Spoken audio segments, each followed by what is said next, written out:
People are looking at us. Welcome. Thank you for those who've joining us. Hello, everybody. More people are joining. Oh, hi there. My friend Mal Burns is on here from London. I'm in London. I'm Paul Gravett, and in Beirut, Lebanon, we have Goerge Khoury, otherwise known under his cartoonist nom de plume as Jad.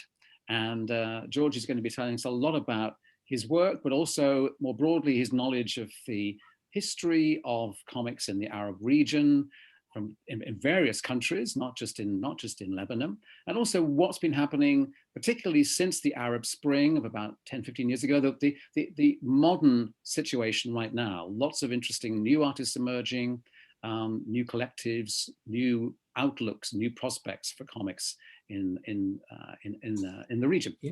So, welcome to you, George. Great to have you here. Thank you, Paul. So we met just once in 2018, Thank you, Paul. Welcome to I think, didn't we, in Cairo?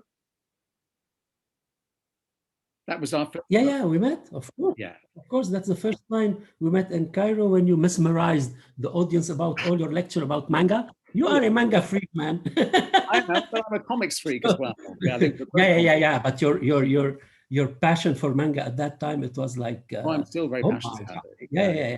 And I think you have that charisma when you do your lectures, etc. Just a passing point. Don't listen to me. I just want to. No, come on. We're here to listen to you, George. You've got all the knowledge, and you're the artist here as well. So we have a little intro video lined up, just to give people a little short intro to you and your work. So should we put that up now and let people have a look? Is that okay? Let me thank first the Society of Illustrators do that. Yeah, of course. Yeah. And namely, of course, Anel. I still love the name Anel. And yeah, of course, because she's behind all of this. And of course, Greta, who is the instigator your all this happening, all this rencontre, etc. And definitely the team, the technical team who are working with us now. Lindsay and Katie are working behind the scenes to help us with the technical stuff. You can start with whatever you want. Okay. Yes, so should we just kick off with a video? There we go. Okay.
Wonderful. What a great introduction.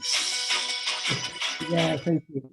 Yeah, that's great. Thank you, Greta, for this introduction. Greta is behind it. So I look like a dinosaur with this presentation, like, but still not an instinct. Not at all. Speech. You're still very active. We're going to see in the presentation of your own work, Jad, that you're still active. You're still making fantastic new comics, even responding to the terrible explosion just last August in Beirut, so where you're based. So you're still very engaged with the medium, as well as obviously, as we've seen, also involved with animation. But I mean, this is a chance for us to look at your career, though, and also look more broadly at Arab comics. And it occurs to me that we need to perhaps clarify to people watching that Lebanon is not perhaps like all the other countries of the region of Arab countries, in the sense that it's been much more, generally more liberal, and obviously also been very influenced and connected with France, as have other countries like Algeria, etc., etc. So what would you say is special about what makes Lebanon special in terms of the comics culture, and that enabled you in that sense to emerge with the first graphic novel? I think what makes Lebanon special not only at the level of the comic scene, etc., because we were always, since our independence, a country who's westernized, who were so-called a democracy, where maybe we are the only country who have every 6-year president, they can change power, etc. Although the communities are still there and so on, but there is a sort of democratic game that we try to play. Plus, you have from the beginning, we didn't go like other Arabic countries into the socialist system of economy and ruling parties, etc., and so on. So we were an open market, especially to the West. So we were always exposed, if you want to, economically, so to everything that's happening in the West, definitely. And added to it that we have an educational system that is bilingual. Our educational system started by all these Western missionaries who came, the Americans, Protestant, the Jesuit, Catholics, etc. Until now, the educational system is based like 60% of the students go to private schools and not public schools. And we are a bilingual, if you want, by definition in our curriculum, etc. And so on. So that openness, either it is positive or negative, gave this sort of a cosmopolitan role for this region, where we were at the cross-border also geographically between the West and East. Exactly. And that has always been our blessing and our curse, if we can say it. That's what I understand. I think that's what explains all our troubles through all the history. So can we get up the image, Katie? We've got a slideshow, I think, to show, haven't we, of George's work, to go in a bit more detail, because I'm interested in how you came to make this early work, which I detect quite a strong influence of French bande dessinée artists, maybe like Moebius, who was quoted in your video, but also maybe Kazaa, Drie. There's a kind of slightly sci-fi, psychedelic aspect to some of your early comics. So I was wondering what exposure you had to those, and maybe when we look through, if we go to the next image, please. Can we see the first image? There we go. Oh, we're going to this one. We want to bring up just briefly at this point. We may come back to this image, but this is not comics. I think for many people, it'll be a surprise to realize that there is a longer, deeper of visual narratives. Can you just tell us briefly what these are? Let's say that. Can we go back? Should we say that to later? Should we say it to later? But I just think in context right now, it's a very to show people. And of course, the Islamic, we were part of an Islamic empire, of an Islamic state that goes lately for 100 years with the Ottomans, etc., and so on. So that was the main, let's say, culture that was there. But I want to just make, and of course, they did have all these illustrative books, etc., but they were not popular and to the common. They were just for very much. They were very much for the elite. Yeah, because at that time there were no press. The press really waited like 300 years after it was invented, etc., to enter this whole empire, Ottoman, etc. And funnily enough, it started at the beginning here in Lebanon and Cairo, etc., and so on. But this is type of the visuals, if you want, heritage that we have that has no perspective, lines, simple narration with the text, and the visuals, although visuals were not that much figurative, let's say, or imitating figurative shapes, etc., weren't that welcome in the Islamic culture. And these so are a bit like the illuminated manuscripts that we had in the Middle Ages in Europe, for instance. These were only for very wealthy people. And they were one-offs, weren't they? They weren't printed, as you say, they were one-off, beautiful paintings. But when they started printing them early, right? With the French Revolution, the Image d'Épinal, the caricature, etc., were really popular to the mass. And I can't say that I'm influenced by these, although I researched them at a later stage when I tried to acquire my strong Arabic heritage, etc., and so on, with my work on the 1001 Nights. In that sense, it was more a study rather than a backbone in my brain influence at this level. I was more Western influence, like you said, like you mentioned, with all these, because we used to receive all these juvenile French magazines, Beirut and so on. And definitely later, magazines like Heavy Metal Hurlant, like À Suivre, etc., who were the avant-garde. These are the 70s French Revolution in comics, where it really became an adult art form completely. And of course, I was more slide up, by the way. Do we have the next one? I was more impressed, if you want, by those who really worked with highly figurative styles, like you mentioned them. I am influenced by Casa, influenced by Moebius, by Drouillet with his fantastic whatever, etc., and all these new wave in comics, right? If you can call them the author wave of comics, and that's what make me, I think, try to do my own author way, but visually influenced to a certain extent by the graphic style, but not maybe by the narrative sequential style as they used to have. It was a little bit broken, a little bit here and there. A lot. We see here in Carnaval, we see you play with the page layout really inventively. Yeah, we can do other slides and show the. Yeah, we'll see the next slide, perhaps, please. And we can see that you are, if we get in close here, you're playing with many different systems of comics, different approaches, even having the repeated character of yourself at the bottom there. If you want the sequential, it's a little bit introducing the sequential or the concept of time within the same frame of the page. And you look at the page, you have the impression, and then while you're looking at the page in the direction that you want, you can have the whole narrative and visual sequence. And this is, I think, at this level, I think Numa Sadul or something mentioned to me, and he told me, you have an Orientalist narrative style. I told him, what, me? This, because, and then I thought of it, we don't have this material time, and we don't have, even in our daily life, we don't say, I will meet you at 4:30 and we go at 4:30. We meet you in the afternoon, in the morning, after at noon, etc. So the time is latent for us, and not only latent, and it's mixed up between before, after, etc. So the narration at that time, when it takes its narrative visual expression, breaks the frames, because the frames yet are real time between one frame and another, and there is a real action that's happening in time. Here, you can look at him running, but you can just look at him staring before or after. So the eye doesn't have that really sequential reading and sequential following of time. And this, I think, was my main in boxes and locked. You're able to you can move around more and be more interpretive and make.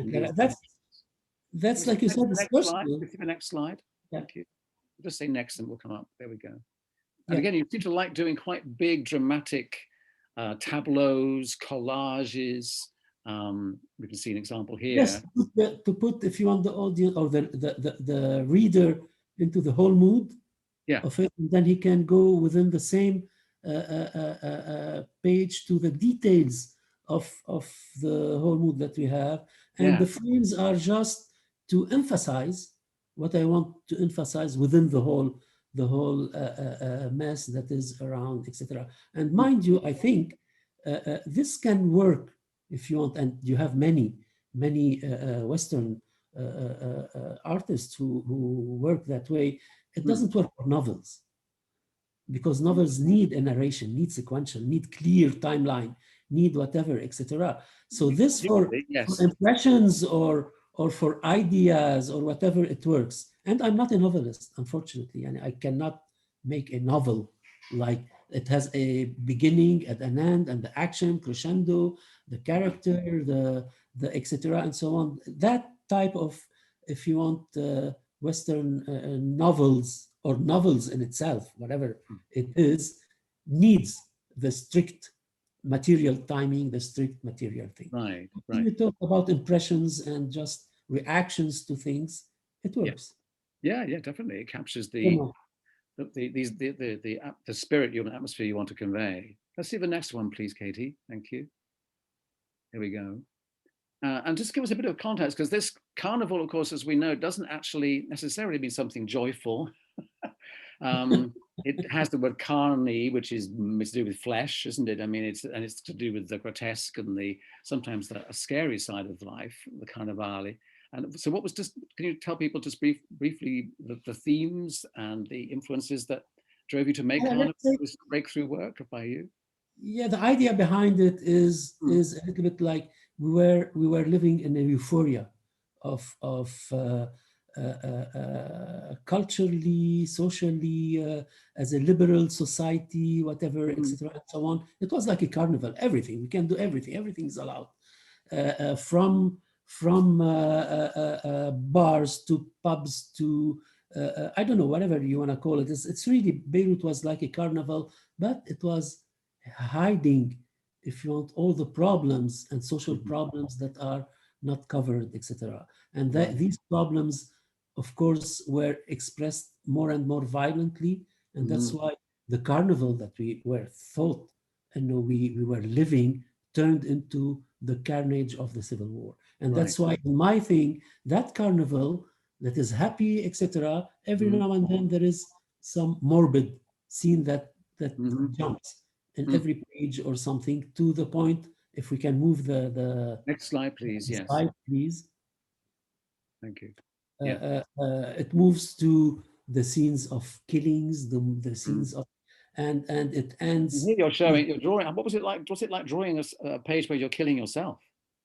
Yeah. No, someone was killing me. I mean, but you're drawing yourself. Yeah. Where you can be, where you can be killed for a trivial accusation that you didn't commit, etc. and so on. That's the real chaos.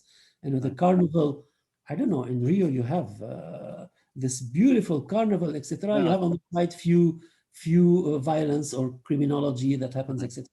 But the thing stays in any carnival, even in New Orleans, even in whatever. Notting Hill in London. Good. Here, yeah. It's the fun, good, whatever, regardless of the little thing. Here, the little violence became overpowering to the, and that's how I saw the Civil War as a teenager. And I was 19, maybe years old or something when I drew it. So it was for me the shock of a teenager who was living the good life, and suddenly war came. So that trauma or that shock, I think was, and that's why it's in black and white and pure black and white, no grays, nothing. Something like that. So we can move to other slides. If you want. Please, next one. Let's have a look. Yeah, then we see another double-page spread here. Yeah, it's also, before this one, I didn't maybe put it in the slide. It's running away out of the door, and then scenes of wars started to show, or I was facing, since the Romans, because there were Roman scenes, there were Yes. Greek scenes, Roman scenes, Right. Islamic scenes, etc., to the modern Mhm. First War, Second War, because in the First War we had a third of Lebanese population in the mountain died of died of starvation, Yes. etc. And that didn't stop.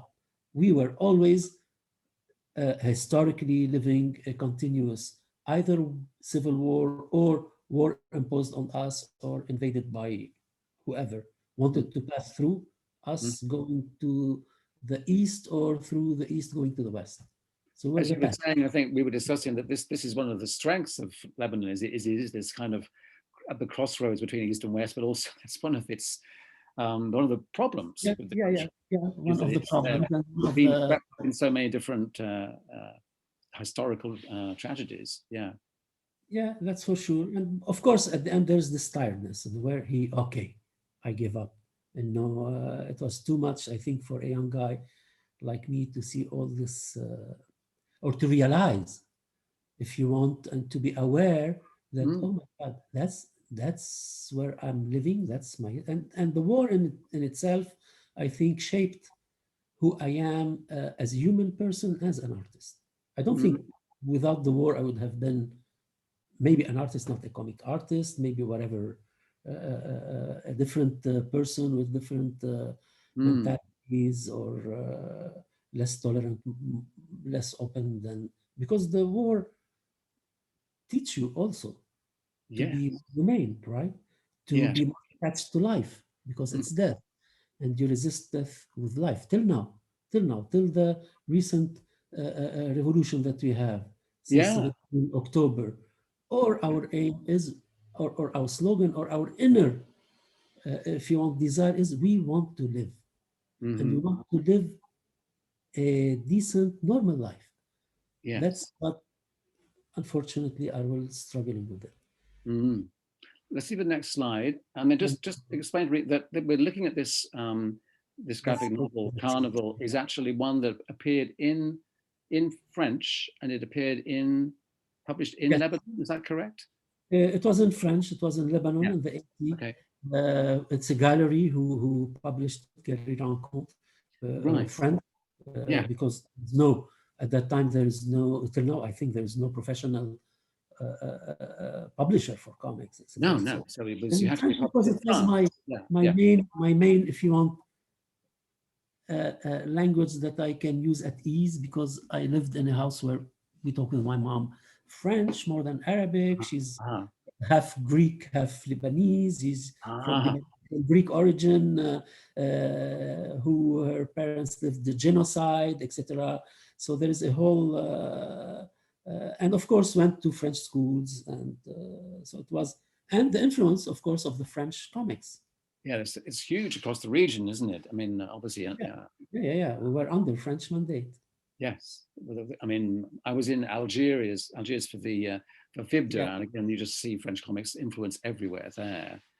This is a great page, by the way. Really lovely way you've got the panels, getting smaller and smaller, and Yeah, yeah, very yeah. powerful ending. Let's see the next Always. slide. Can we, KT, please? Next one. I think we come on to the Freud. Is that the next one? I think. Right. Yeah, yeah, yeah. Yeah. So After doing a Carnaval, biography of Freud was a big undertaking. What drew you to this subject in particular?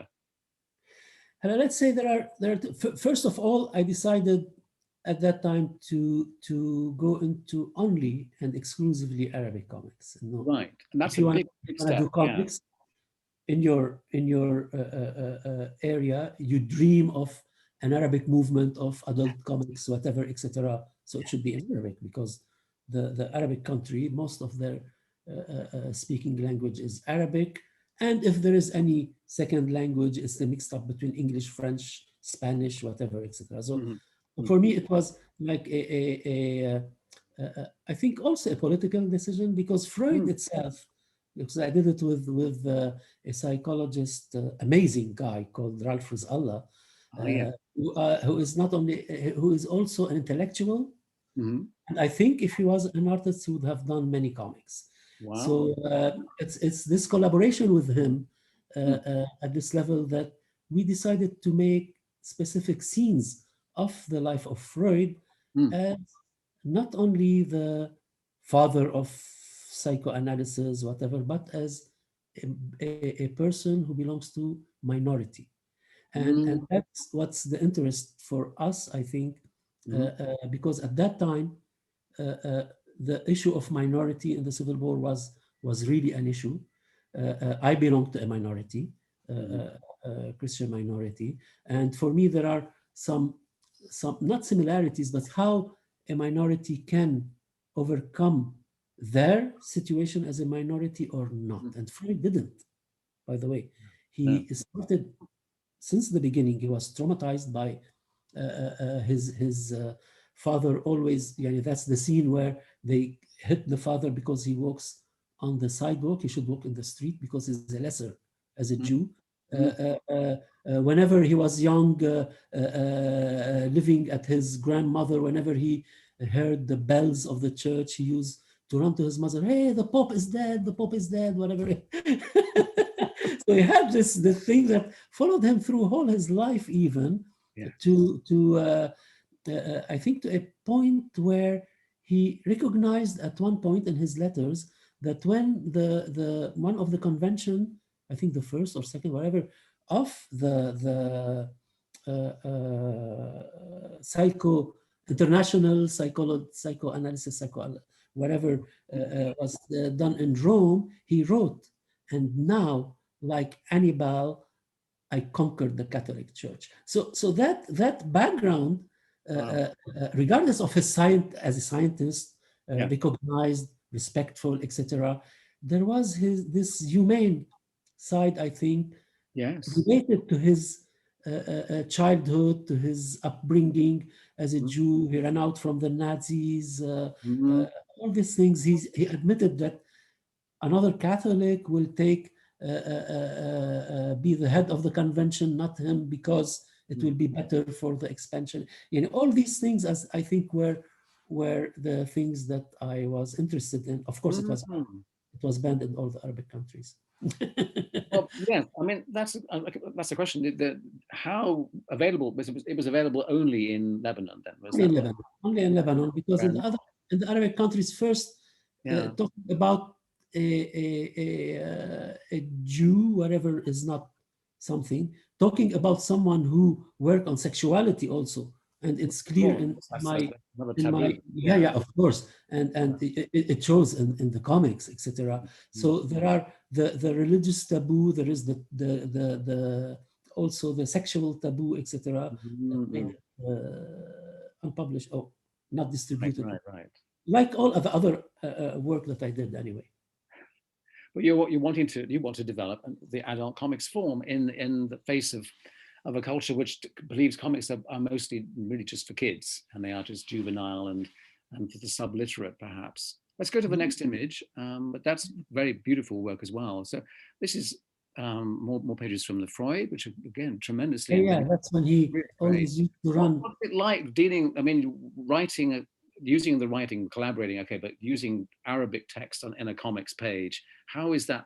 Obviously, it reads from right to left. The writings, yeah, yeah, yeah, it is Um, from right to left, like the manga, etc., and so on. yeah, yeah, The thing exactly. is, yeah, yeah, the text. Did you do lettering here? Is this you doing the Yeah, lettering? yeah, yeah, Yeah, yeah, yeah. Handwritten. yeah, I preferred from the beginning go also with the aesthetics of anything handwritten, hand yeah, drawn, hand whatever, etc. yeah. And it goes with for me. There is this established classical literal right Arabic that Right. is The official typographic, lexical Arabic. Yeah. newspapers, the books, etc. I Yeah. want to say, there is something individual, and why not write individually? Although I don't know if I have a good. Later, I developed some kind of good writing in Arabic, but for me, it was like more a decision rather than the thing, and I enjoyed it. I enjoyed it a lot, Yeah. and the text helped because Ralph really did some amazing work in giving the life or these scenes, because there are 10 scenes of the life of Freud in a very Mm, condensed, but at the same time, very simple Arabic writing. And mm. that's to be more accessible. My drawings are much more complicated and complex, but he succeeded in choosing the right sentence, the right moment, the right structure, etc. And unfortunately, he would have been a great novelist or artist if he survived and didn't die. Oh, I didn't realize that he hadn't survived. Oh, that's a great tragedy. Yeah. Yeah, yeah. Shame, but a tremendous collaboration for you. My traumas in my life Yeah. that I still dealing with. Yeah, yeah, yeah. He's an amazing guy. Let's see what comes next. The next image, show me, please, Katie. Thank you. Oh, this is some more from the Freud book. Beautiful. Yeah, that's the scene where, to show how the Jews were mistreated and how the Jew, if he is a Jew, he shouldn't walk on the sidewalk next to them. Exactly. So they hit him, and he fell on the floor. And Freud asked him, "And what did you do?" He said, "Nothing. I took my hat and continued." And it was a trauma for Freud. You didn't resist. You didn't react. You didn't whatever. He said, "No." And it explains. We're really seeing that the human side of Freud, which perhaps doesn't always come through in documentaries or biographies about him, to actually reveal the inner man and the troubles he had himself. I think that's very, very powerful. Yeah, but I think that scene, made him a fighter. Yes. Surrender. He never surrendered, and he never accepted, and he was always a fighter in his thought, in his all the battles that he did, etc., and so on. And one of his heroes when he was a childhood was Hannibal, and Hannibal was that leader from Carthage who wanted to invade Rome. And if it succeeded, we didn't have any Roman Empire. And by the way, Hannibal and Carthage was a Phoenician colony, which we say Lebanese are Phoenician and whatever, etc. So there is right, as in Carthage. I see what you mean. That complexity. I haven't made that connection. Right. Let's see the next image. Let's get to the next one. Thank you. I want us to get to the next one. I think we've discussed the Freud book really well. Let's make sure we get through your extensive career here. But these are great pages. You're doing quite a bit of splatter here, which reminds me a little bit of maybe a little bit of Ralph Steadman and Bill Scarf here in the UK, who had that splattery cartoon style. Here we're into the 1001 Nights. Now this is where you're adapting this classic yourself. Is There's that right? Always there's always an influence. Even in Freud's image, in Freud's album, there is a spread where I literally took one of Drouillet I like, and every comics I do to do an homage to my masters. Some of them had Moebius, or some others had Casa or something like that. Yeah, this has got a kind of feel, although it's 83, it's got a kind of slightly 60s, 70s psychedelic vibe to my eye. Like here, the pages that we find here in 1001 Night, the first one is from Casa. And it reminds you of the Casa. And it was for me like doing an homage for homage or to the people that I learned from them, or I learned the techniques, if you want, of comics from them, because I'm a self taught, if you want, in comics. But the 1001 Night was a completely different thing, because here it was, if you want, my encounter with what I call the beauty of the woman body. And 1001 Night is, of course, one of the most erotic. I don't know why they give it to kids, maybe they don't know. It was one of the most erotic stories of all times. And they are based on the power of a woman, the storyteller, who by the word conquered, if you want, the violence of the oppressor. So for me, it was something intriguing in it. And of course, at that time, I started more to go into the Arabic calligraphy, into all this heritage of it, and try to figure out how to integrate this. And that's where in the middle panel here, middle page here, we can see that where you've really, I'm assuming that there's Arabic words incorporated there as a graphic device, not just as the narrative. No, no, no. Yes, you're right. You're Yeah, absolutely right. yeah, And the thing yeah. here, I played more with others Mm, where the calligraphy or the word that I put are yeah. the real edges of the frames for the story. Yes. And Yes. if you want to read, instead of putting frames, I put the line. You can start here, read there, and the ta or whatever down will make in all the frames were separated or drawn by calligraphic words that letters that doesn't mean necessarily anything to the story. Right. But They brilliant. are Great just, design idea. just Yeah. visual. They are just visual separations for Right. the thing. We Yeah. can move. Someone's just commenting Yeah. there are so many intermixed body forms appearing in these pages. Yeah, and the It's certainly twist got that I definite. did, Yeah. yeah, the twist that I did is that because I read the 1001 Night in their original, let's say not original, Arabic old version, I tried to maintain the narrative style. Hmm.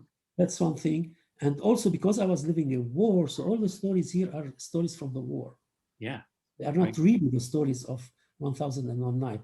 And Layla, it's in Arabic, it's Alf Layla wa Layla, 1001 Night. And in Arabic, Layla is night and Layla is the name of a girl. So Yes. I named my series Alf Layla wa Layla as a girl. And every Saturday in the cultural page of Al-Nahar, there was a different story of a different Layla Ah, as I a see. woman. Yes, yes, yes, yes, So yes. that's why if you, yani the writing of Layla is the name. I was trying to write stories of 1001 women called Layla. Hmm. So this And didn't actually run to 1001 pages, though, did it? no, no, but But it was. I'm still drawing women and enjoying it. So. Yeah. And then you mentioned it was appearing in a newspaper. Is that what you just said? I think. Yes, they were at the cultural page of An-Nahar newspaper. They were the first It's to reaching a publish. lot of people. It's in a mainstream newspaper.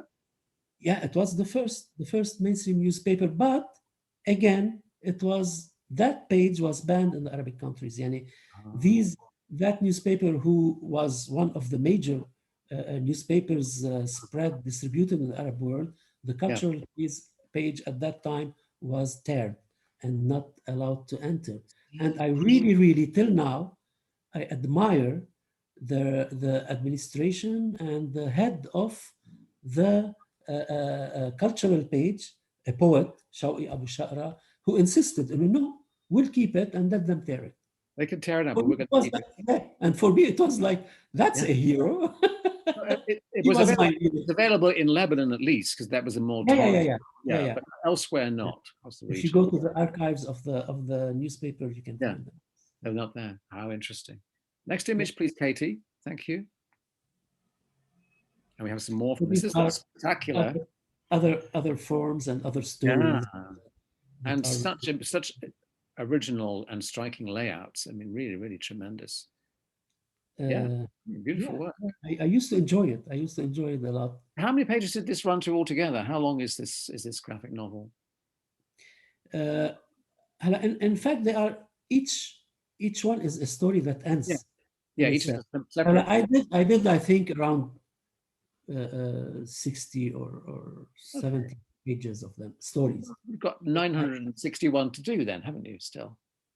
yeah, I'm trying, but drawing different women. I'm trying to Right. reach. The characters in your other work, we're still doing the Layla characters reappearing in their own Yeah, way, it in different comes ways. every now and then, because for me it was like also an artistic a question that I always question, because in history of art, because also I come from a background of fine arts, the Mm. history of art always drew men as volume, right?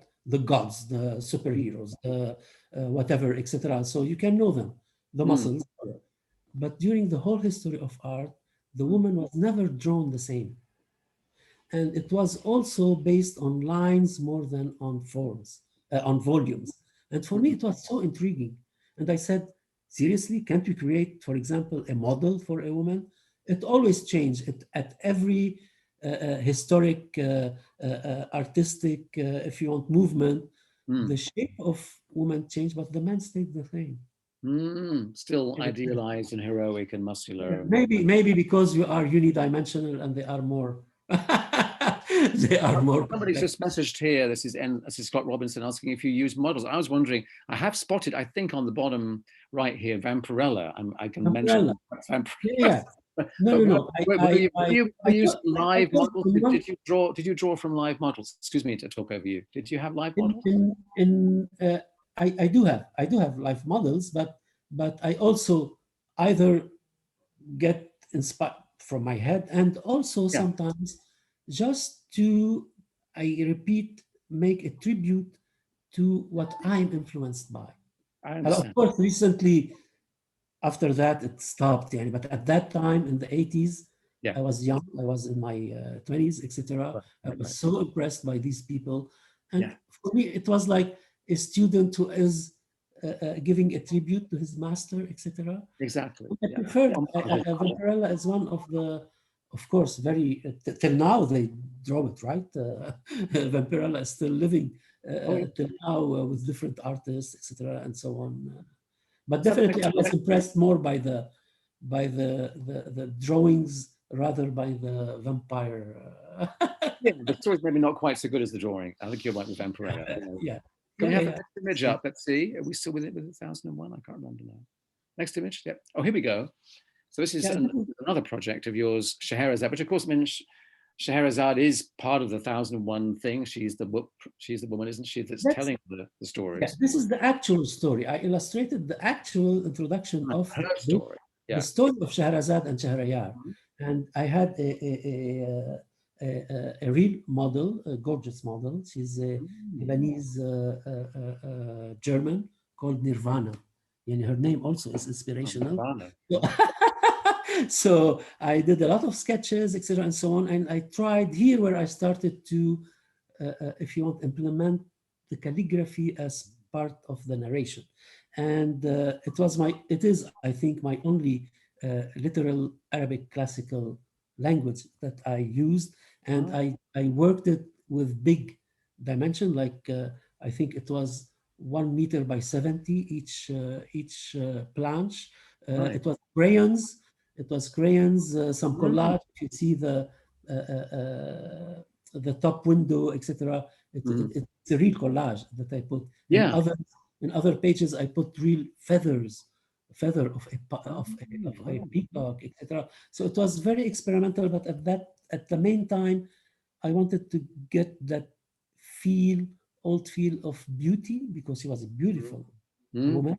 The attractiveness, the beauty of the line of the calligraphy, and at the same time the beauty of the object of those times. Little astrolabe, little whatever, etc. So I could see that, and you got also have some photo collage in there. I've noticed there's, I think, a little bit of collage, maybe. Yeah, so there are collage approach.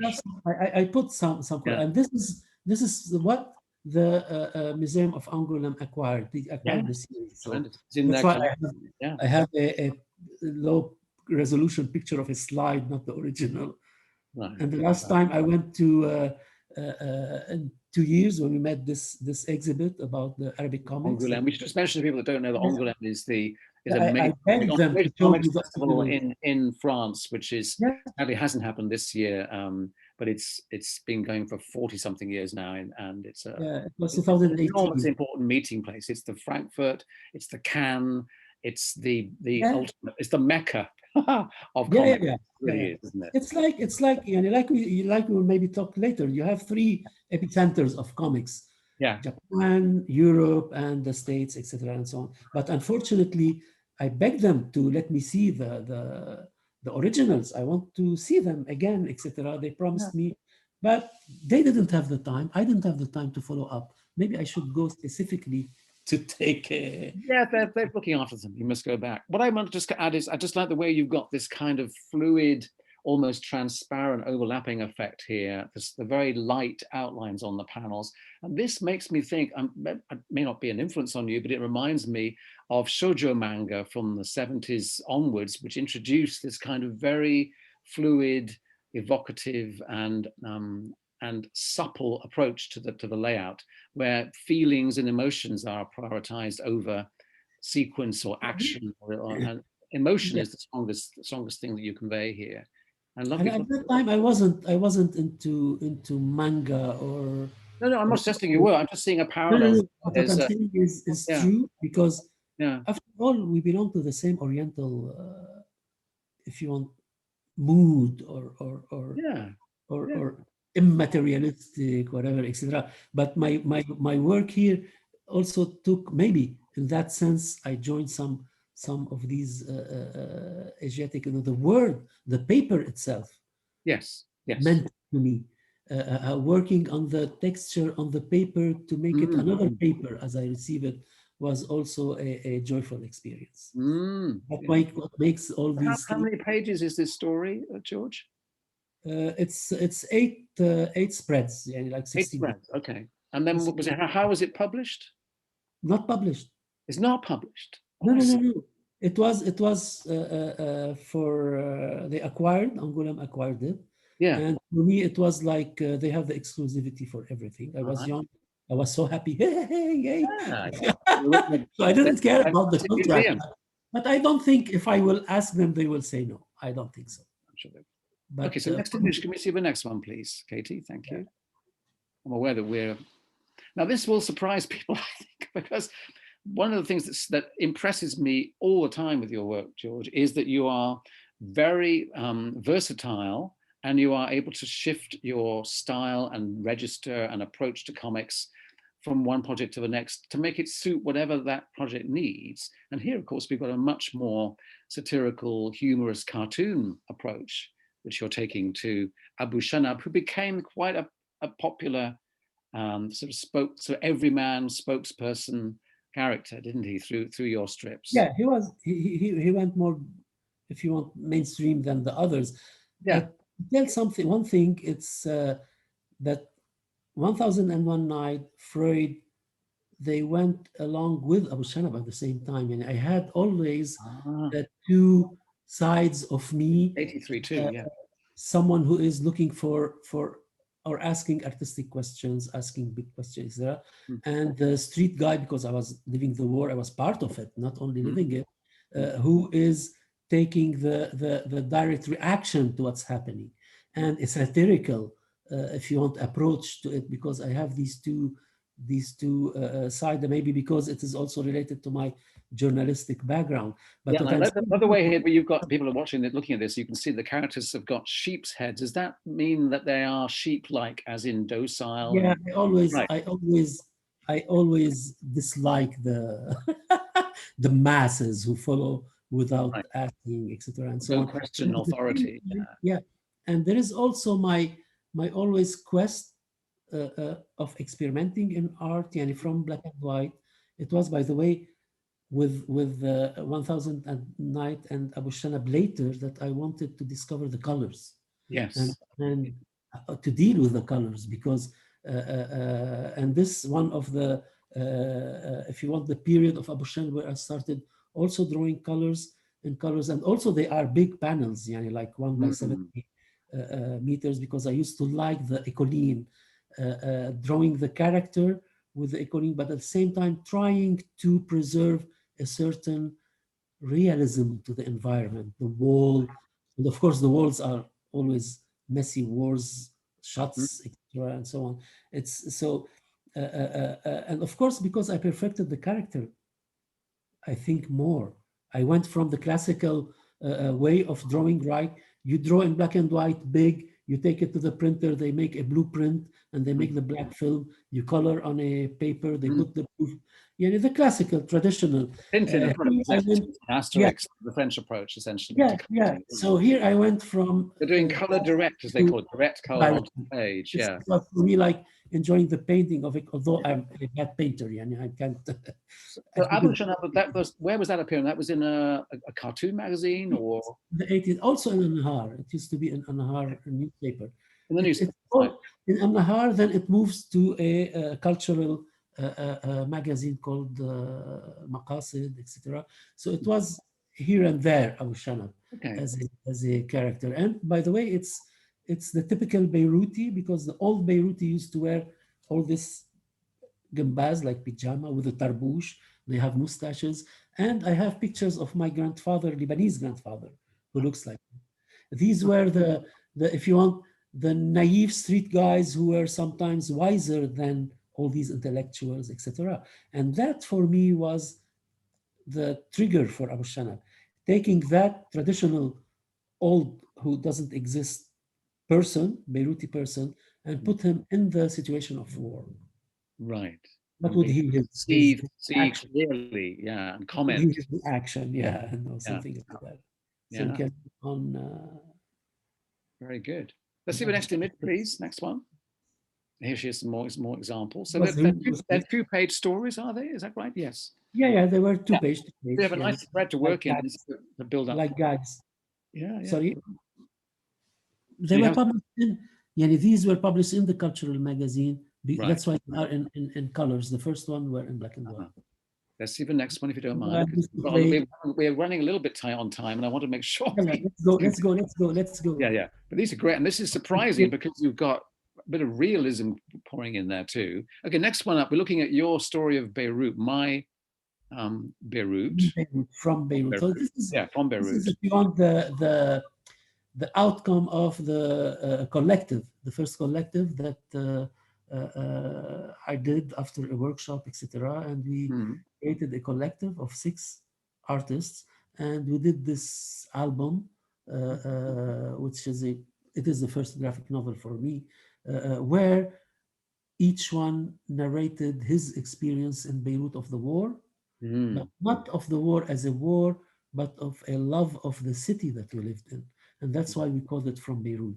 It's all narrations and some poetry or some whatever in the comics, in a comics form, just a sort of love to Beirut at the time, at the end of the war, where the war became like chaotic and nihilistic and with no logic, etc. We wanted really as a group to do that, let's say, message of love for Beirut.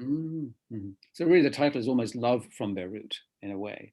Yeah. And in the script, we in the introduction, maybe later they can read it. They have this. Exactly. We can come back. You can see.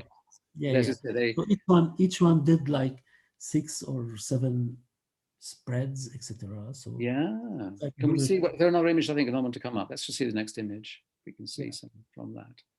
And unfortunately, I put the images related to my work, since we are talking about my work. But in the presentation later, we put the other. Yeah, we'll see some other artists. Always my. Go ahead. Sorry. Beautiful. Because we lived, several. I don't think a person who belongs to a generation can live 4 major wars, 4 major invasions. The civil war, the invasion of a country, the invasion of another time from another country, the invasion from the Syrian to whatever, etc. So we were always living really big traumas. And what left for me is the love of the city, not only the people of the city, but also the walls that remains, the doors. Yes, and the walls become important elements in your work, don't they? In this work as well. Yeah. So mainly it's the people and the city as a landscape, if you want, or remains. So that's my main concern was at that time, and of course also drawn, painted, etc. So this was published. This is published, yes, directly as a book anthology. Yeah, it's published in '89. It's a very bad quality printing because it was published in a shelter and was available as papers, etc. But I really do admire the publisher. He was young, by the way. He was fun for what we did. His name is Toufiq Zain. Now he's a curator of a gallery, etc., and so on. He was so crazy, like us, and he said, "Yes, of course, I will do it," and started the big war. But he did it. Even in those circumstances. So you'd had workshops. You'd found other like minds, artists also wanting to work on this. So it was a collective That also technology, lasted wasn't it? Yeah. for I think 7 years or something, and Yeah. funnily enough, it stopped after the war. Yeah. We didn't Maybe. have anything to say Yeah. at that time. I don't know. Interesting. Next, let's see the next image, Yeah. if we Yeah. can. Let's see if we can get through it. There we go. That's Some also more. Yeah. Again, lovely, lovely layouts and color. Beautiful work. stories. But not this. I know you sent me a French translation of this, but this hasn't been published in French yet. Is there still a plan for that? Yes, with Hopefully. Alif Kata Simona Gabrielli. Yeah. I don't know, she's crazy like us, I think, to insist that now to publish it. Yeah. Good. Next one, please. Thank you. Now these are newspaper strips, aren't they? These are newspaper strips again. Daily, weekly? Weekly also in the cultural page.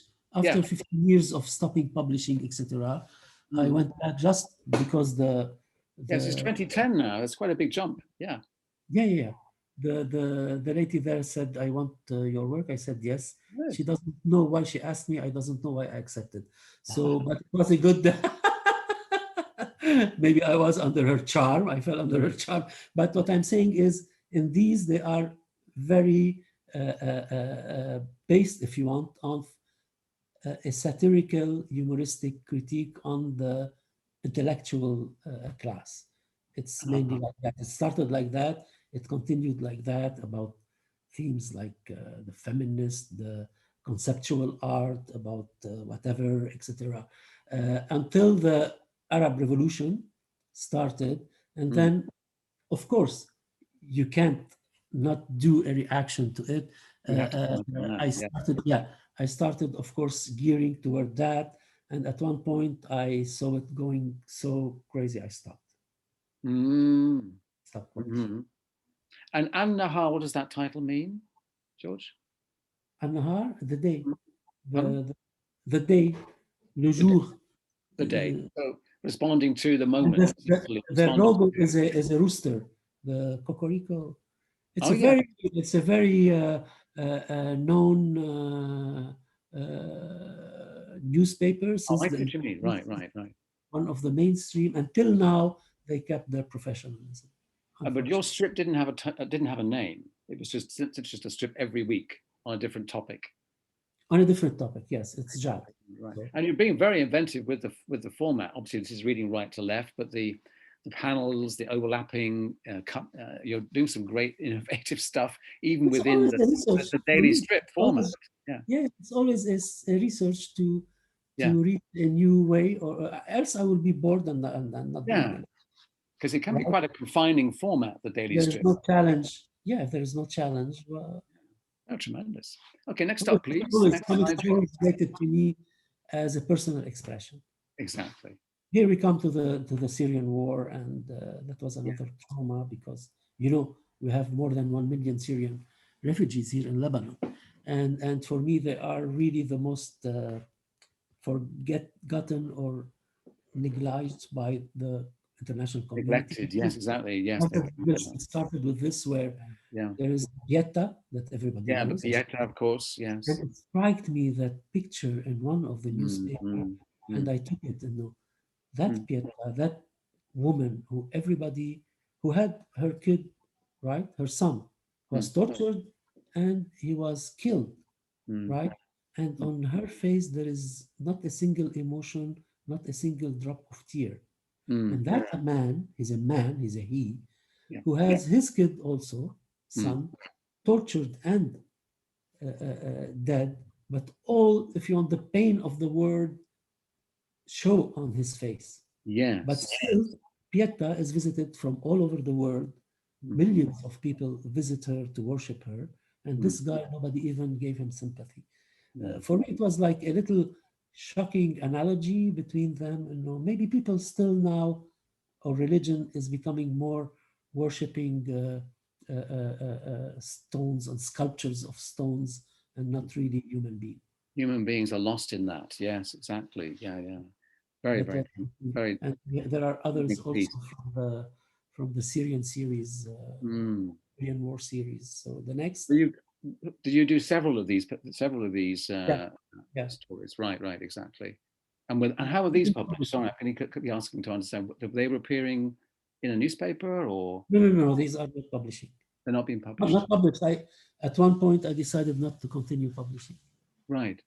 And then you were free to do what you wanted and respond in Yeah, free to do what I want and then just yes. enjoy whatever.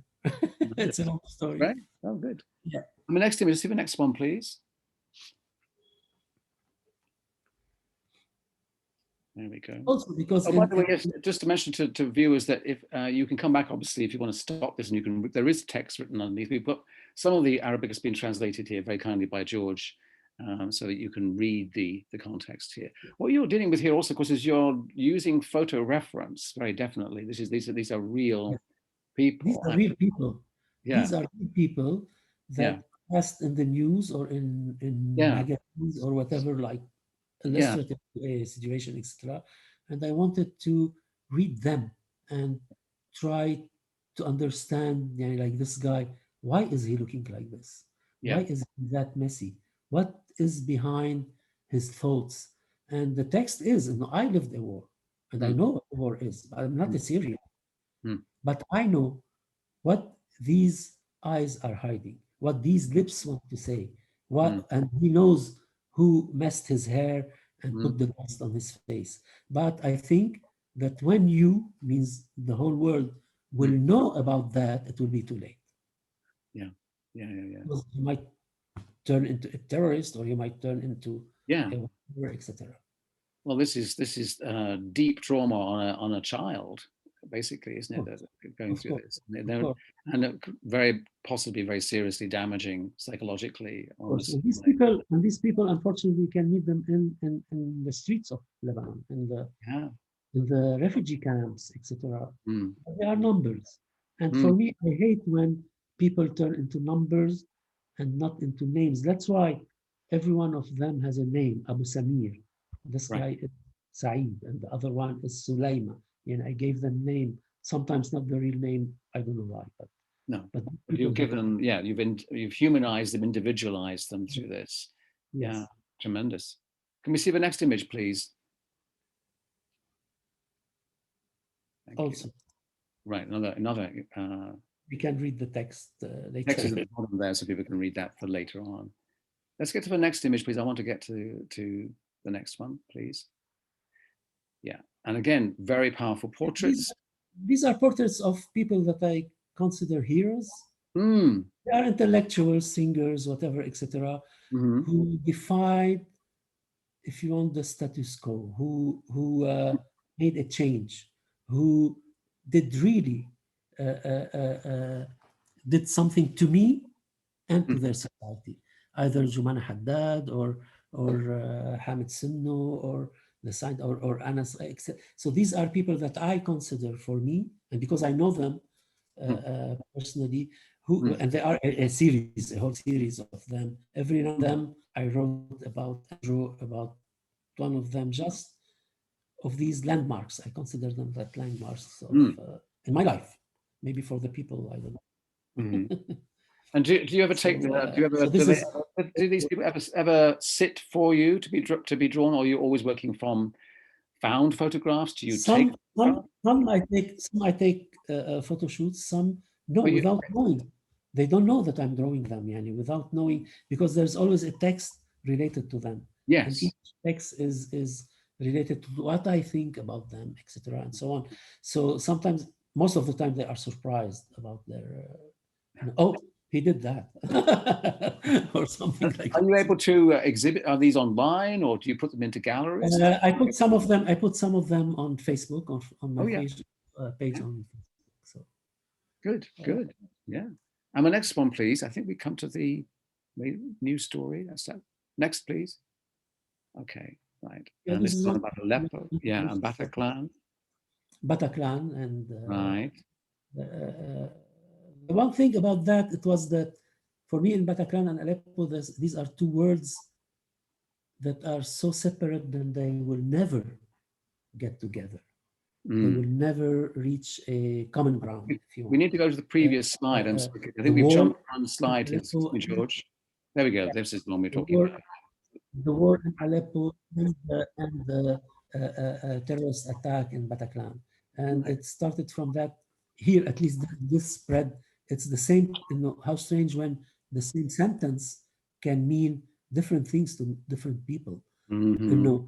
Sentence of people are leaving the burden behind them to go to relax. For these people on top, people are leaving their demolished houses and going to find a shelter to Mm-hmm. relax. For the European or whatever they are representing, people are leaving the burden of their work, are going to a warm home to relax, etc. For this terrorist, people who are leaving their humanity and going to heaven to relax. So it's the same sentence, but each one interpreted differently. That's why they will never meet. Mm-hmm. Mm-hmm. They will never meet in the sense of the culture or if you want, the aims of their lives.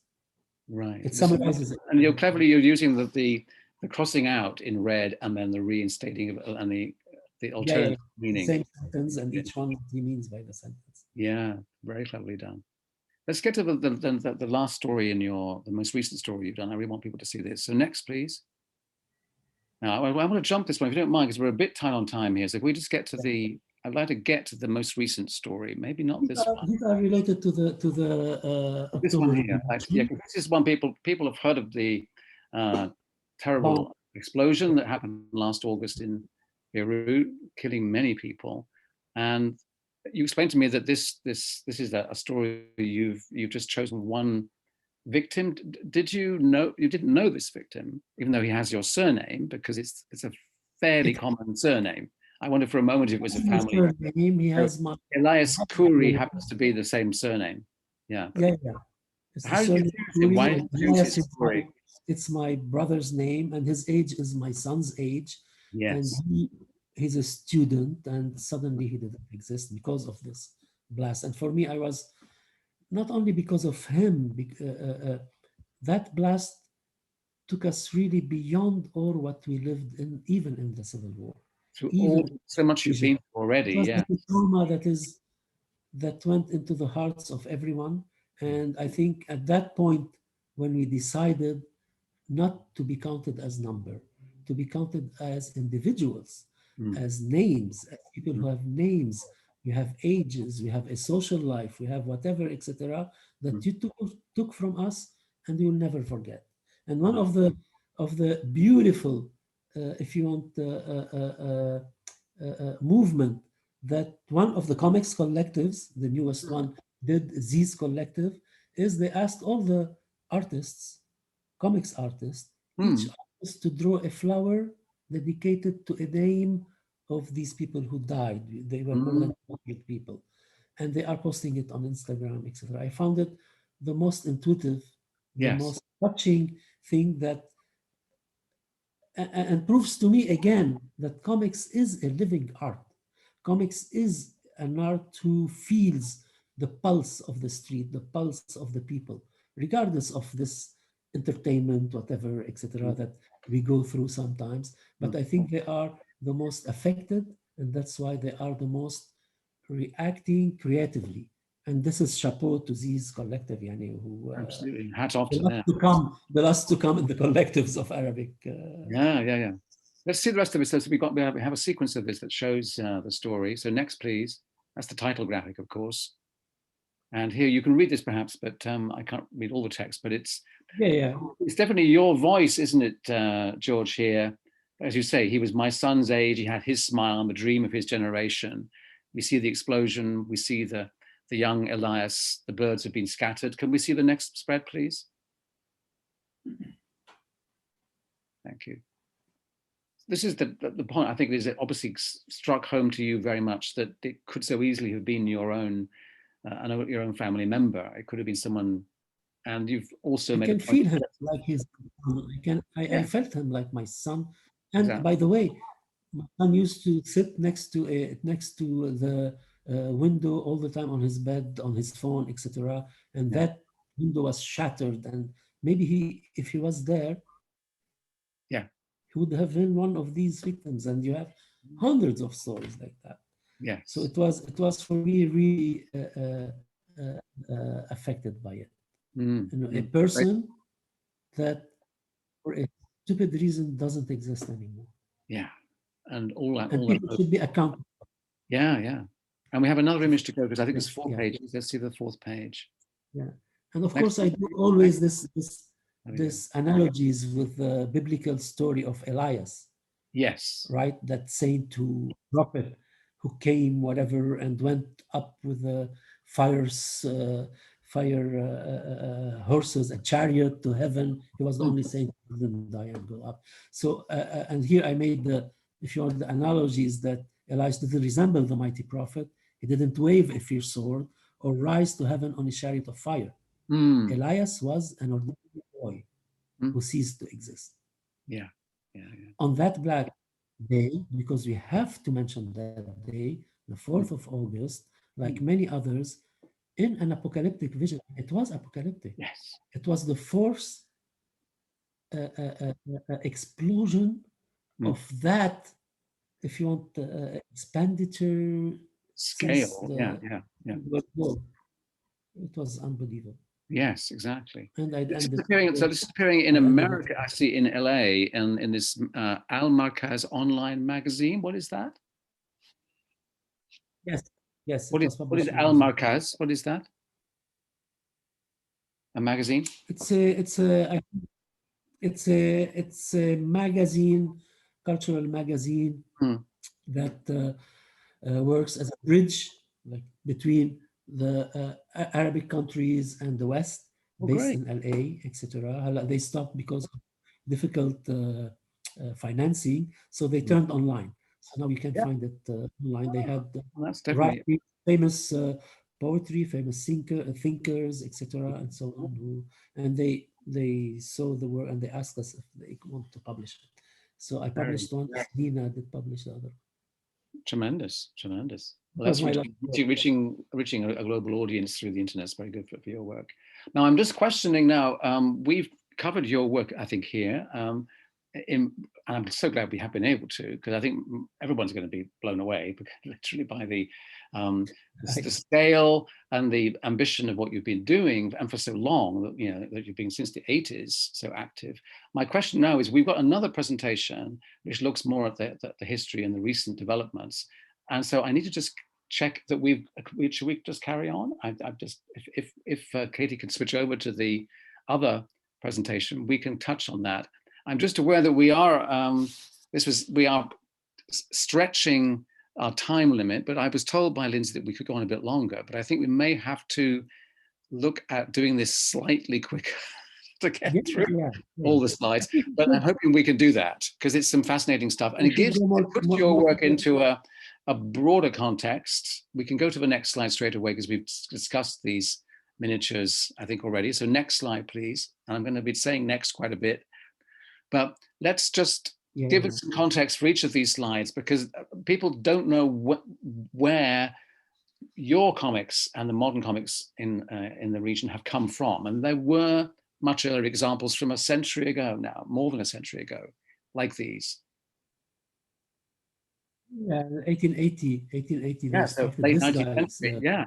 And I started it as like the Image d'Épinal, etc., but it was really a political pamphlet against the British and mandate, etc., and so on. It was written in dialectal, if you want, prose, etc., and so on. And at one point he was persecuted, so he fled to France. Then he tried to come back. Then he fled to France. So we consider him the origin or the father of what we call comics, if we can say it. It's sequential, printed also material. So it's as in many countries, it's as in many countries, the beginnings of comics are going to be very often in this form of the cartoon, the sequential political narrative. Yeah, let's see the next image, please. And also, if you've got some questions, we can do put them through on the chat line, and Lindsay will we'll see if we can get to answer some of those. This is going to surprise a lot of people, especially a Brit like me. I found some examples of these actually later ones, but still examples of British comics like Laurel and Hardy, here you can see, put into Arabic editions. We'll see, I think, in the next slide. The Summers of course, Abba Castello, all other. Well, they were under. We go back a second. Just back a second. Sorry. Under the British mandate, by the way. Yes. Hey, so they were influenced by this, by the funny cartoons, the magazines that was. I guess the movie stars would have been known there too, wouldn't they? I'd imagine. Yeah. They would have seen the movies. And of course, this is the tradition of, again, of British comics, not just British ones, but these ones would have text beneath, but also they would usually have balloons put in them, but they look like they're doing some redrawing or something here. Is that right? Are they adapting them, localizing them? That's the funny part. They didn't. Yes. I don't know if they have the rights also to. They took, if you want, they took the characters and created different story for these characters. You know, they drew the vignettes that you see on the left, but the original story is not like that. It's a different story. So they got the characters, they have the magazine, they redrew, they got an artist to redrew them and change, sometimes put a tarbouche instead of whatever, and make it Egyptian. And the text was also not dialectal. Right. And we're talking about sort of in the 20s, 30s, something like that? Yes. Yeah. Okay, next slide, please. Even that's how it started. But also, to mind you, magazines for kids. Yes. Only in Sanua, the first one was political for adults, etc. But from now on, it's only for adults, and it stayed exclusively for juvenile. Kids. Right. Alibaba when does Alibaba start? When's the first issue of that? 40s, 50s, late 50s. Right. Right. And these were local material in here. Local material, local artists, local material. Of course, they were, if you want, against also the British mandate, and also against the king, corrupt rule, etc., and so on. And so it's supported from the beginning, if you want, the new revolution led by the free officers in Egypt. And that's what was Alibaba for it doesn't, was it for children or was it for all ages? Alibaba is no, it's for children. Okay. The name Alibaba completely has nothing to do with politics. It's a story in 1001 Night, who's the guy who follows these 40 thieves, Alibaba and the 40 Thieves. But it looks, the content, the covers anyway, look very much like propaganda kind of. It is. And that's why I always say, from the beginning, the agendas, political agendas were set, either for the rulers or for the opposition. And these were the opposition, and they were, mind you, private. They weren't under the control of the government, who was the Khidjawi and the king and whatever, etc. So after it, you can move quickly. Okay, next one, please. Yeah. We have also, if you want, this difference between the cultural thing, where they used to prone, if you want, a conservative, Islamic conservative, whatever, and the new, if you want, trend like Alibaba, etc., started to preach the secular, if you want, that is based, and we can see it related to the woman role in the society. Right. The first one, it's her role is dictated by God to serve her family and her husband. And the second one, the woman has political rights. She has the right to be an active social person. Yes. So this is a always it's always these how can I put it? This conflict between conservatism and secularism, which goes on to today, doesn't it? Of course, today, ups and downs. I mean, okay. Next image, please. I'm just going to ask a very naive question here. We have got some questions, but I've got a very naive one, which people. Next image, then, please. Images and Islam. What is the relationship? I mean, are comics something that's acceptable? Just the image making is a controversial thing, isn't it? In some forms of strict Islamic belief. Am I right? I think there is some of the misunderstanding here, Yes. maybe not in the Quran, definitely not in the Quran, No. and some maybe says of the Prophet, or maybe some Mm. who reported from the Prophet or his followers, etc., that you shouldn't uh, you shouldn't draw Mm. a perfect man because perfection is God. God can draw the perfect man. So there Yeah. are some says, and during the whole history of Islamic art, you saw at the beginning the Baburnama, Exactly. So there's been the no problem with theater. imagery Yeah, and you used to show. representations. There's Yeah. even there are also drawings of the Imam Ali, of Muhammad. And of course, they cover the face, but they were represented. And in some sect, if you want, or in some sect of Islam, they do still draw. The Iranians still never stop drawing the figurative drawings, etc., and so on. Mm. So there are Yes. some Yeah. fanatism, and there are that is not. But you have this whole, if you want, a popular culture, visual culture in the plates and mugs and carpets, etc. And some of them, they do have not the official ones, but the Mm. rural ones, etc. They have heroes knitted or whatever, like Antar Abla, Yeah. etc. In a naive way, but Mm. it was there. And there is no degree of any forbidden visualization Mm. of humans. Maybe not that, maybe not in official monuments or in mosques or in something like that, but in Right. popular culture, they do exist, I think, and they have a whole history behind it. Yani. And Exactly. the proof There's is just a misunderstanding, isn't it? Yeah. the From the West. Egyptians really, at Mm. one point, took from that heritage, the Mm. popular heritage, and put it into comics. And that Right. makes them do their own, if you want, genre of comics, like not Mm. like us, Lebanese pro-Western, pro-whatever, influenced by here and there. They Mm. were influenced by their own, if you want, heritage, their own Right. society. This is related also to the Arabism ideology that was at that time, and it was secular. So Mm. the rulers, the dictators, Mm. were promoting secularism, they were Mm. promoting localism, they were promoting equality between people. Mm. So at that what explains, if you want, that all these comics artists Mm. who came, the second wave of comic artists, Mm. were all local, embedded, like Labbat, Hijaz, all the others who created the new movement of Mm. comics, of course, for kids. Before then, they were, mind you, they were Westerns. Mm. Rally, whatever, they were either minority Mm. people, Italian, Greek, whatever, who were in Egypt Oh, yeah. at that time.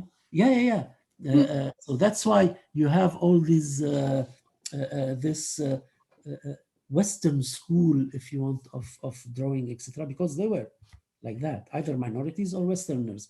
When the Arab, let's say, locals Mm. took over As that we're sitting here, territory, for example, yeah, yeah. yeah, here we can see all these that are really influenced by their culture. Which Especially magazine is this one? Which magazine is this one? that's Samir in the late Yeah, 60s. yeah, right. Late, Certainly. And this is again, one this of the is most around. popular. It's one of the most popular. They used to distribute like 30, Yeah, 40,000 copies. yeah, beautiful. Next one, please. And we can see, I think there's an influence coming in here. Next image, please. From Bande Dessinée from France. This one especially makes me think, even though it's obviously got Yeah, the a, Brussels quite a, school. a Brussels political school. agenda. Just the previous one briefly, Yeah, sorry, just the previous one. yeah. Yeah, but we can see that certainly the drawing has got a kind, definitely got a kind of a Franco-Belgian vibe to it here, I think. It is. And if you Yeah. had these two at that time, you have these two, if you want, current, those who are local, like Labad, etc., and the others who were westernized. They used to draw like the shoes, like Franquin draws the shoes, the tables, like you said, the French, Belgium, whatever. I was in Franquin, I see what you mean. Yes, exactly. Yes. Yeah. So you had these two. The Tintin Spirou schools were coming in. Yeah, but the war of 67, yeah, let's say, destroyed everything. yes. And all these little heroes went to fight. They became fidayans, suiciders. They became whatever. So the public, if you want, the children lost interest of Yeah. these cute people going and making a military operation, let's say in Israel, and there was that glorification of all these fidayan and operational military, etc. To a point, I think none in the world there is a comics that teaches popular resistance, how to Mm. make a bomb, how to do whatever, etc. And this we we have it in these kids magazines. So it Yeah. was really the decline, what I call the decline of interest, and that's where foreign, if you want, comics take over. Mickey.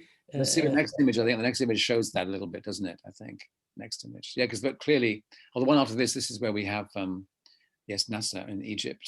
Yeah, Mickey has his own magazine. Very yeah, that topped all the. But although it was also still under the government control. yes. You know, Mickey cried when Nasser died, the dictator. I don't think Mickey Mouse crying. He knew about it all. And that's at the same time, please, thank you. Yeah, and that's at the same time. Yeah, you can move on. And at the same time, started the cult of the Zaim, of the leader. Yes, as we see here with these. All the leaders. Well, biographies, aren't there? The biographies promoting the greatness of your leaders. Yeah. Not only books, but also in the magazines, in the kids' magazines. Samir or Majallati or Osama, they promoted as magazines, weekly magazines or monthly magazines, the Saddam, the Assad, the Saudi, whatever, the Emirati, etc. Yeah. Amazing. I think the what I call the decline of the local production, and then the importation of. Let's have the next slide, please. Yes, all the Western. Okay. So here you can see fashion, Batman and Mickey Mouse and Tarzan. Every person, and of course Lebanon as a center, as like we said, an open country, whatever, etc., became the center of the publishing of magazines. All these magazines are mainly Lebanese. The Lulu, the Bsat al-Rih, the superheroes, Superman, all what you name. They were printed here. We had a good printing press, and we can have. They were a good agent, I think. And were these sold? Were these magazines also sold across the whole region, or just in Lebanon? Yeah. They are kids sold in the whole region. So whole region, right? There were entertainment mainly. I'm just aware of time being a bit tight here, George. So I'm going to make sure we get through these lovely images. Next, please. I prefer to go to the young. Yeah, let's see if we can get through to that. Yeah, right. Yeah, that's your workshop. We talked about it. Which came out with the From Beirut anthology. Yeah, next, from Beirut anthology and so on. Next. I think the only survivor from that workshop was Dina Ghaibe. She was the only survivor continuing doing comics, etc. and so on. She's now the founding director of the Sawaf Comics Center for Arabic Comics Studies. So it's at AUB, American University at AUB, but she's also an artist from that generation who is still. I didn't know that. That's nice. Yeah, that one on the left was also published by Al Markaz about the explosion of Beirut. It's a comics. Yes. So these are the styles that she works on, and of course you might know about it. She had or direct the award, the comics award. Yes. Mutas was running awards, isn't he? And doing a great job. To promote. Let's have the next image up because I want to make sure we get onto these current collectives too, and some of these amazing artists. You had also like maybe 10 years, a decade, so you can have. We started to see individual artists to go solo, like Barak Rima. In the early, and these people made really a change, not only by doing adult comics, but also by pushing the comics the extreme of a genre of art. Yes. يعني the experimentation, especially برا كريمة يعني Yeah. is an amazing and I think he put the rules, if we can say, Mm. to what an autobiographical, artistic, out of the box comics should be.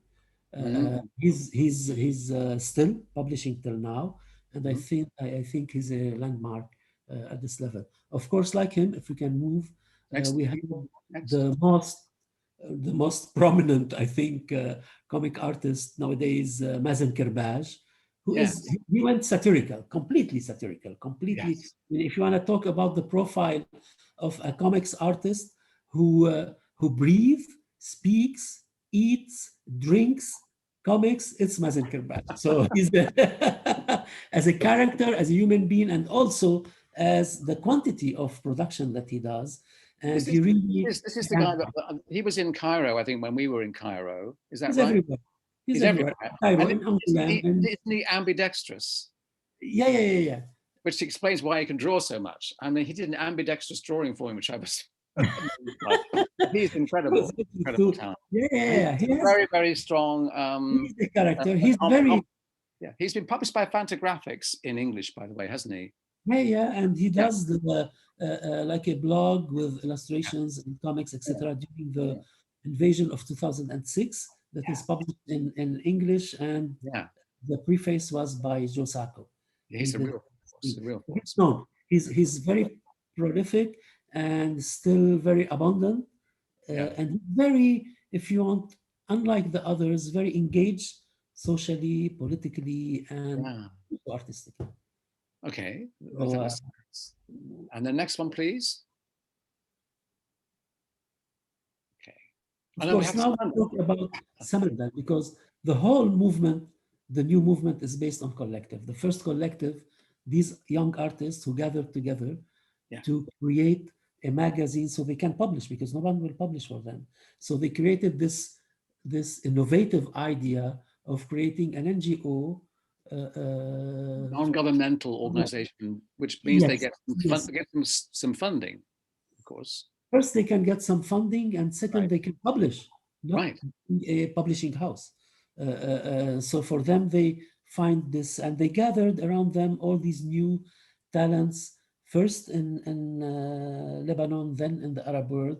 And from the start, as Lebanese, they decided to make it trilingual. Yani whoever who wants in any language can publish in it.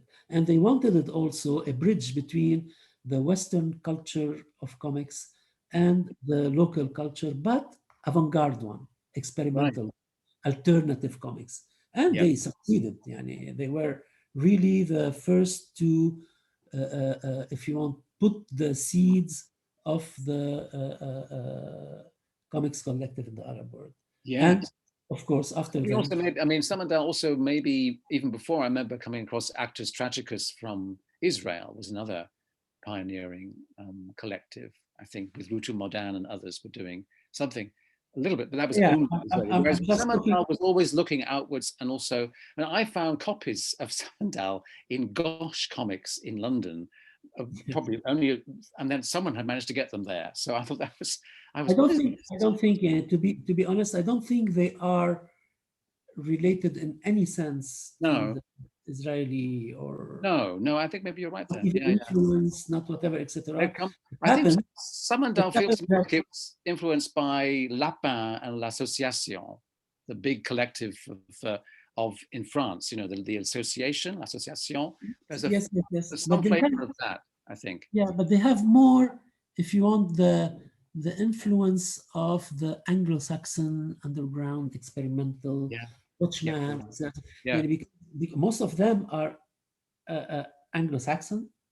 They are not French educated, and not necessarily open to the French comics.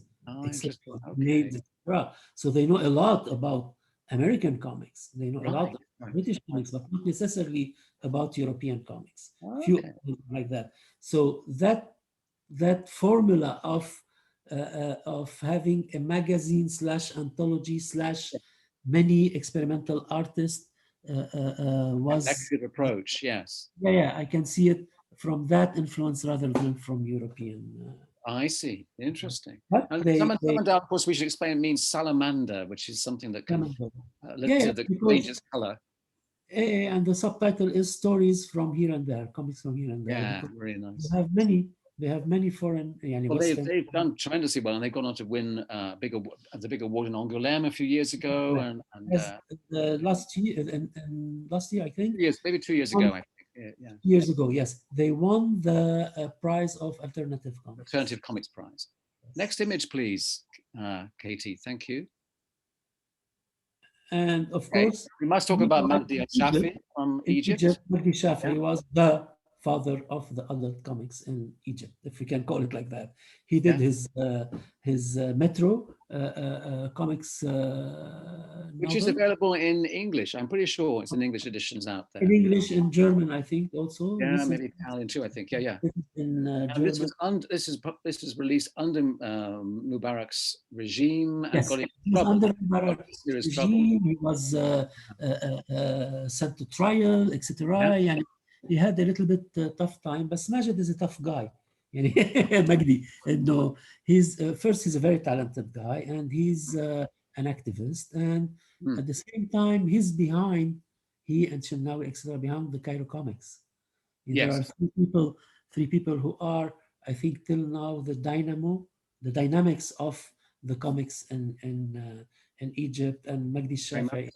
Yes, it was really the first novel as a novel in Arabic. Graphic novel. Yeah.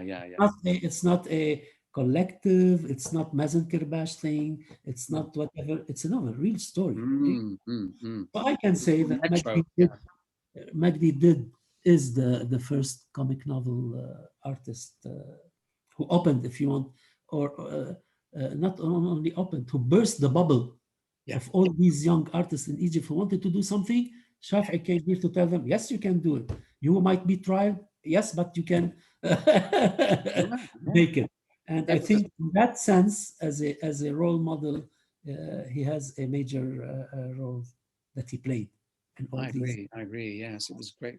He's doing some great work with this book. Really breakthrough. And it's a very good. Let's look at that's Egypt emerging on the scene, but it's with because Egypt, but also with this magazine and with other magazines. But this is a survey of. I recognize Tok Tok. I think here. And then every here and then collectives started. Different collectives from all over. You have Samandal, Tok Tok, the second one in Egypt, by Magdi, by Shennawi and other that I can name, if I don't forget, Makhlouf and Dil.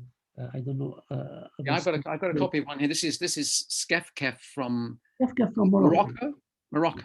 Skefkef from Morocco. Yeah, I met one of the artists from Skefkef came to London. That was amazing to me. The common between them is that they didn't go into naming their magazine after names.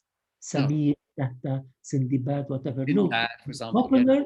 They chose their name titles as popular items. Tok Tok is the little hekty rackety transportation thing that you and I motorbike, isn't it? Yes. Skefkef is a very popular sandwich that no one eats except in the poor popular areas. Right. Street food. Yeah. The titles say a lot about just being in amongst the tendency, the everyday. They want to be local, which is that's the change. They left everything related to the politically correctness, the Arabic classism, the pan-Arabic whatever ideology, etc. And they went local. In terms of the use of local languages, we were talking about this. That is important too, is that they've got local vernacular coming in here. To a point, I'm an Arab, and sometimes when I read, especially North African, like 619 or the Maghreb region, I might have some problems. And it takes me time. With the Egyptians, of course, at one point Egypt was culturally imposing hegemony to the whole Arab world. Cinema, theater, whatever, literature. So we know, everyone knows Egyptian. But also, when it comes to little, if you want nuances, etc., we might face some problems. Why not? Well, they want to be street level comics that can Why- actually talk why- use the language of the street, so the readers recognize their world and yeah, their issues. the And yeah, what's slang. great about all They of it use is a lot they've got of slang. there's a very Yes. strong cartooning energy to this, to wanting to talk about what's happening in society now. It's very much Yeah, and to them individually also. Yani. So yeah, that's why I think in that sense, comics is more than any other visual art mm, can represent the real feel of the streets of these nations, yeah, of the people of yeah. these nations. And mind you, they are not all serious. One of them, many of them have entertainment and funny and Oh yes, you know, they're humorous but too. Yes, yeah, but taken from their actual daily or whatever life, etc. And you can name them.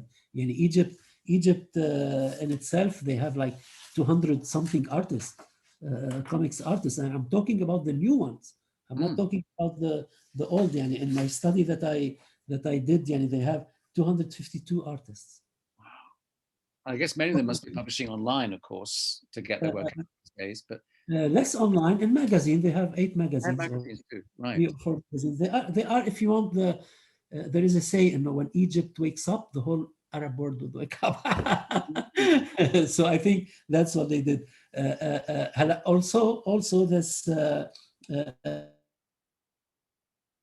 this thing you have like in Lebanon, they have a lot of artists. You have like 116 comics artists active, etc., and so on. And they do books, albums, and more than we have 3 magazines, 2 I think professional magazines now, Samandal and Ziz, the new Mm. collective, etc. And Z, yeah, yeah. then if you want to go to, I don't know, to Morocco, they have 20 artists, 1 magazine, Skef Kef. In Tunisia, you Mm. have Lab 619, but you have more individual artists, and this It is felt good because when I was in Cairo and also met you, of course, there, but also it felt like there was it was like almost being around when the French Revolution happened in Bande Dessinée, say late 60s, early 70s, or even the American underground comics movement when you had Zap and all these other titles coming along after it. It felt yeah, such an yeah, yeah, yeah. activity there, tremendously inspiring to see that happening. And I And think yeah, this exactly, Paul. And I think what holds the whole movement mm, of new Arabic comics is these collectives. And yes, unfortunately, if these collectives will stop, few are the individual artists who came out of it. And yeah, that's the real challenge. right, And this is what worries me a little bit. What yeah. worries me. But fortunately, there is a lot of women, and women are known to be fighters. It's We, unusual. It's unusual in the Arab world where the stereotype is men are there, women are at home, etc. Maybe it's true in a sense, but in comics, you have a completely different. In my yeah, research, for example, you have 31% of comics artists in the whole Arab world women. Now, excellent. of course, you can have 50-50 in Lebanon, and you can have 1486 in Egypt. But Right. the number of women who are engaged are really give hope. Yeah, that's a Because really they big are, transformation, isn't it? Yes, very yeah, encouraging. the three major, if you want, players as Mm, institutions, etc., and so on, mm, are women. Yeah, Lina Ghaibe with the initiative and mm. whatever. And here I want to just mention one person who is not always mentioned, Michel Stanjovsky. Michel Stanjovsky started comics. We started it together as a movement in Lebanon. Of course, she writes she as a critique, and she did comics in French. So that's why maybe she was not very known in the Arab world, and she Mm. continued teaching. But what she did, she was the one who inaugurated or founded the comics program in ALBA, the American, Académie Libanaise des Beaux-Arts, since more. And most, let's say, 70% of the comics artists who works in Lebanon now, in Samandal alone, etc., are her graduate. I've come from that. So yeah. So she did. When did that start? When was she starting that at the academy? When did it start? I think 15 years ago. I can give you. Really? Yeah. So it's quite a generation come through. Yeah. And now the people who are running Samandal, because Samandal is a generational issue, are all Alba people. Right. I hadn't realized that connection. What it points out, I think we ought to probably be concluding now, but it points out that key individuals, and clearly George or Jad, both of you, you're a key individual. Key players can make a difference, whether they're teachers, artists, publishers, promoters, but you need those, use the word dynamo. And we need dynamos there, and they're still there. They're operating right now across the region, as we can see from these magazines, to make a comics culture develop. And that's always so inspiring to see. Yeah. And she did, by the way, 2 years ago, her first album, Biographical Amazing, because she comes from a really, really mixed up background. Yeah. Grandfather, Italian, Russian, Polish, Lebanese, whatever but it's worth reading. And if you wanna do a study of multicultural background and how they affect a person, we should read it. And it's called Toutes les mers, all the seas or all the oceans. Toutes les mers. Because there were all these immigrants who were kicked out or running away from here and there through all the different seas of the world. Yes. Yeah. And it's very well done, very beautifully done. Marvelous. Well, I think we should let's just check. I don't know if we have time for questions. I don't know if there are any urgent questions. I haven't been monitoring any questions. And we have Lindsay and Katie as our backup people from the Society of Illustrators. Do we want to take any questions? Are there any that you'd like to read out to us? Do I want to have a look at them? Or shall we perhaps? We have got 2 Q&A I can see down here. So there we go, maybe just see what's here. This is somebody called Dana Tromto. She hasn't actually, she's just said hello. So we haven't got questions there. So I think we should probably, unless there's an urgent question, and as we have overrun a little bit, we should let this come to a close. It's been a tremendous pleasure to see your work in depth, George, for a start. It's been tremendous. I think many people are going to be knocked out by it and want to see it. Some of it is available in French, and because we'll be following what you do in the future, and also to hear from you about the history of this region, which is so often not covered. As you know, I'm passionate, and you are too, about making connections and bringing the whole world to light, and letting us celebrate what this amazing medium is doing all around us. This is my main interest now as a scholar or researcher to dig, because there's a lot of things to dig out from here. We've got various people saying thank you and fascinating, so that's very nice to see. I'd like to thank all of our listeners, and also to the people that maybe aren't here live, but who will be catching this on the reruns when it's on the Society of Illustrators website. And it's great to be up there, so you can go back and listen to it and enjoy it again at the last stage. So thank you. And from Beirut and from New York, what a wonderful experience we've had here across 3 time zones and 3 nations. And I want to thank again the Society of Illustration, Anel, Lindsay, of course, and Kathy, who, had the burden to stay with us, talking about about things. But it was, I think, maybe a little window to open a bridge, like we say, cultural bridge between all these epicenters, if you want, in comics, especially in comics. Thank you again, Paul. Thank you too, Jad. Again, and I hope we'll continue our collaboration. You can be sure we will. And best of luck. For the audience who bared with us all this time, Mahek, hearing us talking about everything. Thank you all. Thank you all. Thank you. That's some good responses. Thank you very much. Take care.